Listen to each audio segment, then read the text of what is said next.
안녕하십니까. 경향신문 이대글입니다. 오늘은 브렉시트와 분열하는 세계라는 주제로 말씀을 드리겠습니다. 우리는 전례 없는 시대를 맞고 있습니다. 브렉시트, 즉 영국의 유럽 연합 탈퇴를 둘러싸고 드러난 갈등 구조만 보아도 이 현실을 잘 알 수 있습니다. 브렉시트로 상징되는 동시대의 갈등은 마르크스가 살던 19세기는 물론 20세기 그동안 살아온 21세기와도 다릅니다. 세상은 이미 노동자 대 자본가의 단선적 갈등으로 환원할 수 없을 만큼 복잡해졌습니다. 만국의 노동자들은 더 이상 단결하지 않습니다. 흔히 브렉시트를 세계화 대 반세계화가 충돌한 결과로 설명을 합니다. 하지만 이것만으로는 세계적 갈등 구도의 복잡성을 충분히 이해할 수 없습니다. 세계화 대 반세계화 구도는 과거의 진영 대결처럼 이 편과 저편의 구별이 분명하지 않습니다. 세계화 진영에는 우파 부자 엘리트만이 아니라 좌파와 유럽 연합도 있습니다.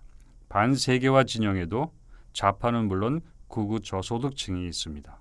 세계화 대 반세계화라는 갈등의 축은 이렇게 서로 어울리지 않았던 세력들을 한 범주에 묶고 잘 어울렸던 세력은 서로 갈라서게 합니다.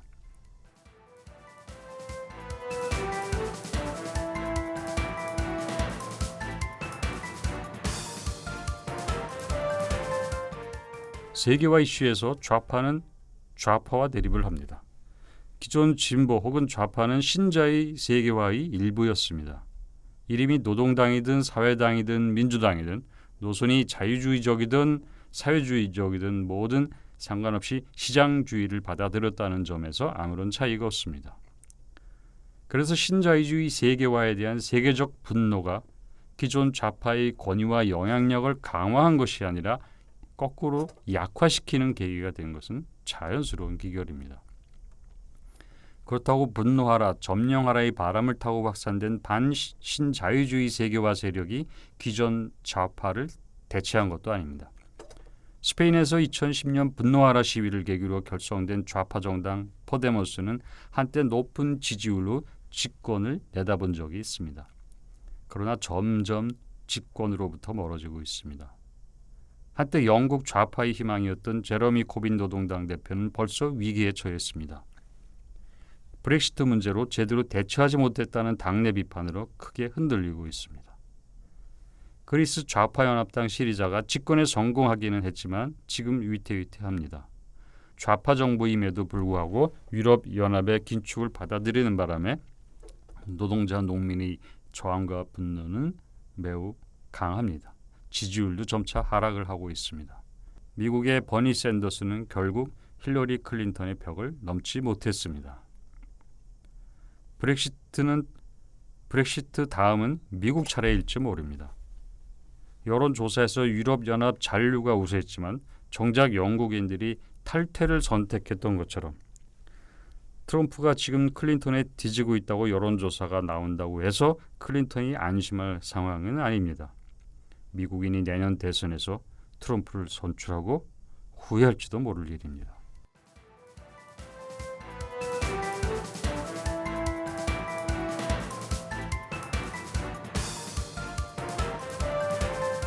반신자유주의 세계화로 부상한 새 좌파가 기성체제는 물론 기존 좌파도 대체하지 못하는 이유의 하나는 강력한 경쟁자의 존재 때문입니다. 바로 유럽연합 탈퇴파 도널드 트럼프로 대표되는 극우 세력입니다. 트럼프는 성차별주의자, 인종주의자로만 봐서는 안 됩니다. 트럼프는 부자 증세, 서민 감세, 최저임금 인상, 사회보장 축소 반대, 월가 비판, 공장 해외 이전에 대한 과세, 자유무역 제한을 공약했습니다. 포데모스, 시리자, 코빈, 샌더스 등 새 좌파의 입장과 별로 다르지 않으면서 기존 좌파와는 대척점에 서 있습니다. 샌더스와 트럼프의 부상이 왜 같은 현상인지는 세계화의 승자인 월가 금융자본을 지원하는 힐러리와 비교해보면 좀 더 명확해집니다. 이 트럼프와 같은 그들의 경쟁력은 세계화로 잃은 것이 많은 서민들이 불만과 분노를 잘 대변하는 데 있습니다. 반세계화의 대표성이 좌파가 아닌 우파에게 있는 것 같은 인상을 주는 건 이 때문일 것입니다. 대중선동으로 세계화 문제를 폭로하는 능력으로만 판단하면 좌파보다 더 좌파적입니다. 이런 트럼프가 공화당 주류와 대립하는 건 당연한 일입니다. 영국 보수당도 마찬가지입니다. 유럽 연합 잔류파와 탈퇴파로 갈라져 있습니다. 이렇게 좌파는 좌파대로, 우파는 우파대로 내적 분열 중입니다. 영미는 신자유주의 세계화를 이끈 쌍두마차였다는 사실을 잊지 말아야 합니다. 이건 한마디로 주체의 분열입니다. 세계는 핵분열하고 있는 상황입니다. 어디에도 이 갈등의 중심은 없습니다.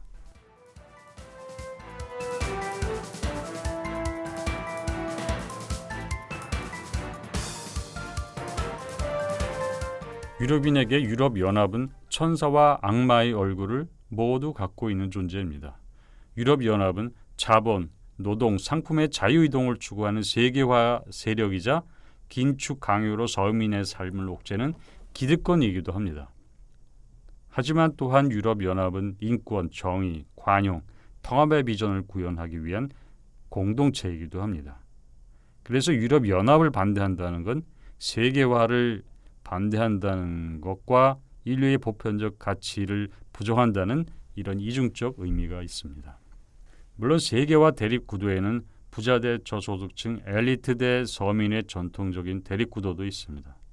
그러나 부자 엘리트는 악, 저소득층 서민은 선이라는 이분법은 통하지 않습니다. 세계화의 수혜자인 부자와 엘리트의 특성을 탐욕 하나만으로 규정할 수는 없습니다.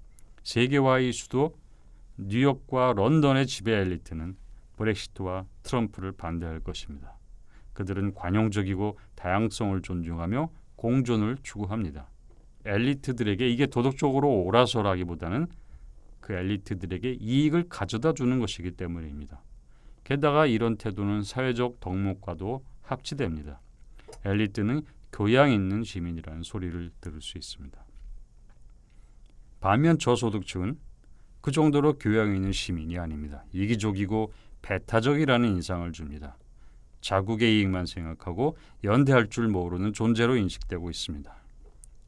이 문제는 이렇게 생각해 볼 수 있습니다. 자, 그동안 자유무역과 통합의 혜택이 엘리트들에게만 돌아갔습니다. 그렇다면 정치인들은 저소득층에게도 정당한 몫을 되찾아줘야 합니다. 하지만 정치권은 그렇게 하지 못했습니다. 이걸 정치가 해주지 않으면 저소득층은 자신의 몫을 되찾아올 방법이 없습니다. 이때 저소득층이 할 수 있는 일이라고는 손에 쥔 곳이라도 지키는 겁니다. 외국 이주자들이 자신의 몫을 가져가지 못하게 막아야 하는 것입니다. 이게 바로 세계화 수혜자는 관용과 다양성의 가치를 받아들이는 존재로 비춰지는데 피해자는 편협한 존재로 부각되는 이유입니다. 자, 우리는 이제 세계적 갈등과 분열의 본질에 다가갔습니다. 이 본질이란 바로 세계의 부는 불평등하게 분배되었다는 것입니다. 그리고 시민을 대표한다는 정치는 이 문제를 해결할 능력을 상실했다는 것입니다. 가난한 자들이 자신의 몫까지 가져간 부자들과 싸우는 것이 아니라 더 가난한 자와 싸워야 했던 이유도 바로 이것입니다. 그런데 이들 가난한 영국 서민들 앞에 놓여진 선택이 무엇이었습니까? 삶을 개선시킬 수 있는 대안이 아니었습니다. 유럽에 잔류할 것인가 떠날 것인가 하는 국민 투표였습니다. 서민들은 잔류와 탈퇴 중 어느 것이 자신들에게 더 이익인지 장기적 영향을 고려하면서 판단하는 데 어려움이 있었을 것입니다.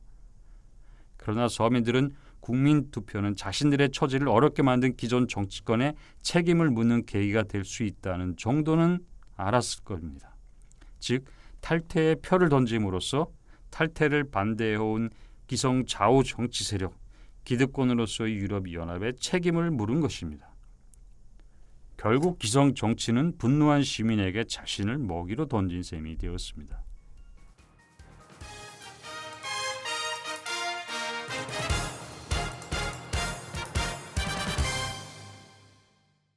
만일 여러분이 저격수라고 한번 생각을 해봅시다.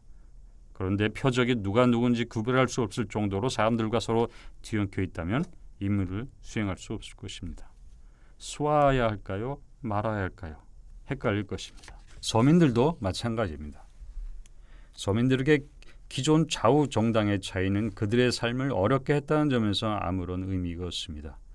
기존 진보 좌파는 신자유주의 세계화가 지구를 휩쓰는 동안 집권도 하고 야당도 했지만 불평등 양극화 문제를 해결하지 못했습니다. 아니, 방치하고 편승했습니다. 불평등의 세계화를 만든 책임을 공유하고 있습니다. 자, 지금 이렇게 서민들 앞에 세계화 대 반세계화, 좌파 대 우파, 좌파 대 좌파, 우파 대 우파, 엘리트 대 서민, 안정 대 불안, 포용 대 차별, 통합 대 고립이라는 복잡한 갈등의 축이 어지럽게 교차하고 있습니다. 이런 조건에서 정치가 할 일은 국민투표 같은 방식을 통해서 시민들에게 과제를 떠넘기는 것이 아니라 문제를 해결하는 것입니다. 특히 가난한 이들을 위한다는 진보 좌파 정치 세력이 문제 해결에 적극 나서야 합니다. 더 나은 대안을 내놓기 전까지는 서민의 삶을 개선하는 노력을 지속해야 하는 것입니다. 이대근이었습니다.